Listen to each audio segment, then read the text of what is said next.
చెప్పండి, అసలు ఇంత పెద్ద ఎత్తున ధర్నా జరగడానికి గల కారణం ఏంటండి? మేడం, ఫస్ట్ ఆఫ్ ఆల్ ఏంటంటే ఇది 25 years ఇండస్ట్రీ మేడం, ఇది టోటల్గా. సో అసలు ఎంప్లాయ్మెంట్ అనేది ఎక్కడ లేని పరిస్థితి. ఇప్పుడు ప్రజెంట్ కూడా ఎంప్లాయీస్ యూత్ కూడా యూత్ కూడా ఏంటంటే ఎడ్యుకేషన్ అంటే గ్రాడ్యుయేషన్ అయిపోయినాక వచ్చినాక కూడా ఎలాంటి జాబ్స్ లేవు. సో మేము ఇక్కడ పర్టికులర్గా మా సొంతంగా మేము బిజినెస్ క్రియేట్ చేసి మేము సొంతంగా 25 నుంచి ఎంప్లాయ్మెంట్స్ ఇస్తున్నాం. సో ఆ ఇండస్ట్రీని ఇప్పుడు సడన్గా మీరు మాకు ఒక టైం ఇవ్వండి కొద్దిగా. ఎట్లా అంటే చూడండి, మాకు ఇలా జరిగింది కాబట్టి మేము ఒకటి ఇన్సిడెంట్, ఇంకొకటి ఏంటంటే మేడం, రామంతపూర్ ఇన్సిడెంట్కి మా దానికి ఎలాంటి సంబంధం లేదు. ఎందుకనంటే మాది ఎలాంటి కాపర్ ఉండదు, ఎలాంటి మెటల్ కేబుల్ కాదు. వాళ్ళు ఏంటంటే డైవర్ట్ చేయడానికి, గవర్నమెంట్ డైవర్ట్ చేసుకోవడానికి మా మీద పెట్టేసి ఇమీడియట్గా యాక్షన్ చూపిస్తే అందరూ ఏమనుకోవాలంటే అరే వీళ్ళ వల్లనే జరిగింది అనేది, అంటే కేబుల్ ఇండస్ట్రీ వల్ల, ఇంటర్నెట్ కేబుల్ వల్లనే ఇలా జరిగింది అనేది.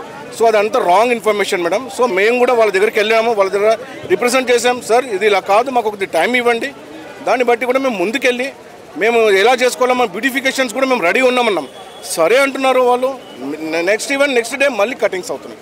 సో ఎలాంటి మాకు ఎప్పుడు కూడా అష్యూరెన్స్ అనేది లేదు. ఇప్పుడు ఈ రోజు మేము ఇంత చేస్తున్నాం కూడా వాళ్ళు దయచేసి మాకు ఎలాంటిదన్నా ఒక సపోర్ట్గా నిలబడి సరే ఒక అష్యూరెన్స్ మాకు ఇస్తే మేడం మేము ఆ ప్రకారంగా వెళ్ళడానికి మేము రెడీగా ఉన్నాం. సో ఇప్పుడు ఇంకా చెప్పాలంటే ఇంకా చాలా ఉన్నాయి మేము ఇండస్ట్రీలో. మేము కోవిడ్లో కూడా ఎలాంటి బయటికి రాని పరిస్థితుల్లో కూడా మా ఎంప్లాయీస్ అందరూ కూడా ఆ పీక్ టైంలో కూడా వచ్చేసి వర్క్ చేశారు. సో మేము ఎంత సపోర్ట్ ఇచ్చాము. ఇవాళ ఒక్కటి మేడం, హైదరాబాద్ అంటేనే ఒక ఐటీ సెక్టర్, ఇంత బ్రాండ్ నేమ్ని, ఇంత క్వాలిఫైడ్ ఐఏఎస్ ఆఫీసర్స్ ఉన్నారు దీంట్లో, అందరూ ఉన్నారు. వాళ్ళకి ఇంత కూడా తెలీదా ఇంత ఇంపాక్ట్ చేస్తే ఎంత ఇండస్ట్రీకి ఎఫెక్ట్ పడుతుంది అనేది. సో ఇంటర్నెట్ అంటే ఎంత ఇంపార్టెంట్ అనేది ప్రతి ఒక్కరికి తెలుసు. సో ఇవన్నీ జరుగుతున్నాయి. ఒకటి ఏంటంటే స్కూల్ ఇండస్ట్రీ ఎఫెక్ట్ పడింది, హాస్పిటల్. ఇప్పుడు చూడండి, వాళ్ళు కటింగ్ చేసుకున్న వాళ్ళు సెక్రటరియట్లోనే వాళ్ళు బ్రేక్ డౌన్ అయిపోయింది. అంటే వాళ్ళు అర్థం చేసుకోండి, వాళ్ళ గుంతలు వాళ్ళే పడ్డారు. అంటే కొద్దిగా వాళ్ళు కూడా ఆలోచించాలి ఏంటంటే మేడం, ఫర్దర్గా కూడా మాకు ఒక ఛాన్స్ ఇవ్వండి, ఎలా వెళ్ళాలో చేయాలని మాకు చెప్పండి, మేము రెడీగా ఉన్నాం దానికి. కానీ మీరు లేదు మేము చేసేది చేస్తామని చెప్పి అది ఏమంటారు హిట్లర్గా పరిపాలన ఇట్లా ఉంటేనే ఒకప్పుడు ఆ టైప్లో చేస్తున్నారండి. ఇది కరెక్ట్ కాదు. वायरलेस पे है बोल के बोल रहे, झूठ है वो. वायरलेस से ज़्यादा फाइबर पे है, पूरा सिटी फाइबर पे है. वायरलेस पे है बोल के रॉन्ग इन्फॉर्मेशन है से डिप्टी सीएम को. रॉन्ग इन्फॉर्मेशन रह के करना बेकार है.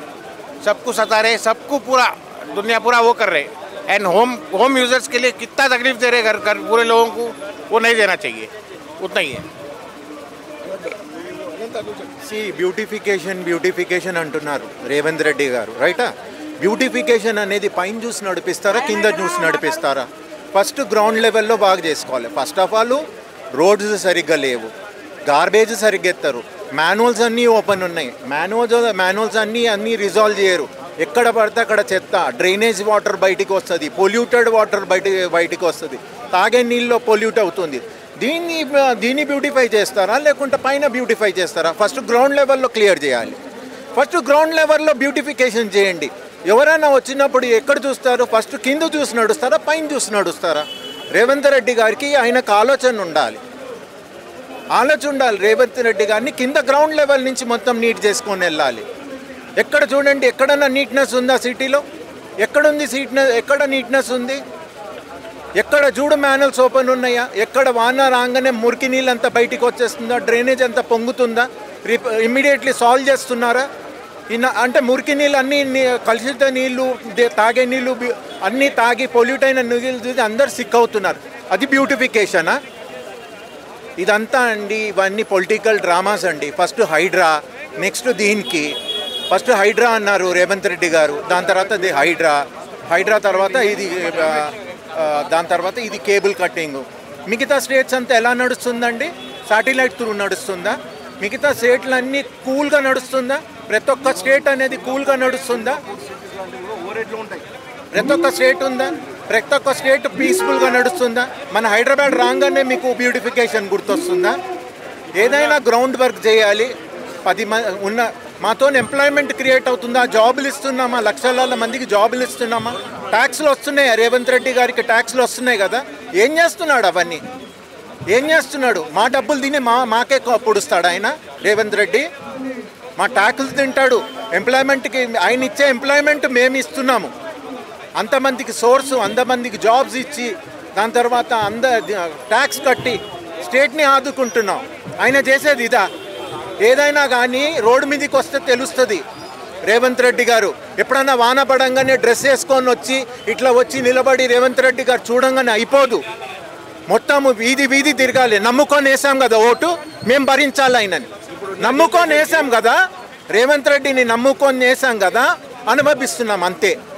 ఇప్పుడు మేము బాధపడుతున్నాం ఎందుకు వేసాం రేవంత్ రెడ్డికి ఓటు అని. ఎవరన్నా మంచి ఫీడ్బ్యాక్ ఉందా? రేవంత్ రెడ్డి గారిది ఏమన్నా మంచి ఫీడ్బ్యాక్ ఉందా? 10 మందిని ఆదుకోవాలి, 10 మంది నోట్ల మంచోడు, ఇట్లాంటి సీఎం ఉండాలనుకోవాలి. ఇట్లాంటి సీఎం మాకు వద్దు, పడిపోవాలన్నట్టు తెచ్చుకోవద్దు. ఫస్ట్ ఆఫ్ ఆల్ అందరినీ కూర్చోబెట్టి మాట్లాడాలి. ఎవరి త్రూ ఎన్నికయ్యాడు? ప్రజల త్రూ ఎన్నికయ్యాడా? ప్రజల త్రూ ఎన్నికైనప్పుడు ప్రజల్ని అడగాల. He has to ask the suggestion from the operators, right? ఇట్లా మేము చేయబోతున్నాం, మేము కట్ చేయబోతున్నాము, ఇది కట్ చేయబోతున్నామని కనీసం కూర్చొని డిస్కషన్ చేస్తారా లేదా? ఏమండి అందరం మేమంతా ఇల్లీగల్ బిజినెస్ చేస్తున్నామా? సడన్గా రాత్రి కట్ చేయడం, మేమంతా చేసేది ఇల్లీగల్ బిజినెసా? ఇల్లీగల్ బిజినెస్ కాదు కదా, వైట్ కాలర్ బిజినెసే కదా. అందరికీ కోవిడ్లో ఎవరు ఆదుకున్నారండి? రేవంత్ రెడ్డి వచ్చి చూసారా? ఎవరు వచ్చి చూశారు? అంత రిస్క్లో అందరు కోవిడ్ భయం ఉన్నా కూడా కోవిడ్లో అనేది బయటికి రావద్దు అయినా కూడా మా పిల్లలు వెళ్ళి రిస్క్ తీసుకొని వెళ్ళి సర్వీస్ ఇచ్చారా లేదా?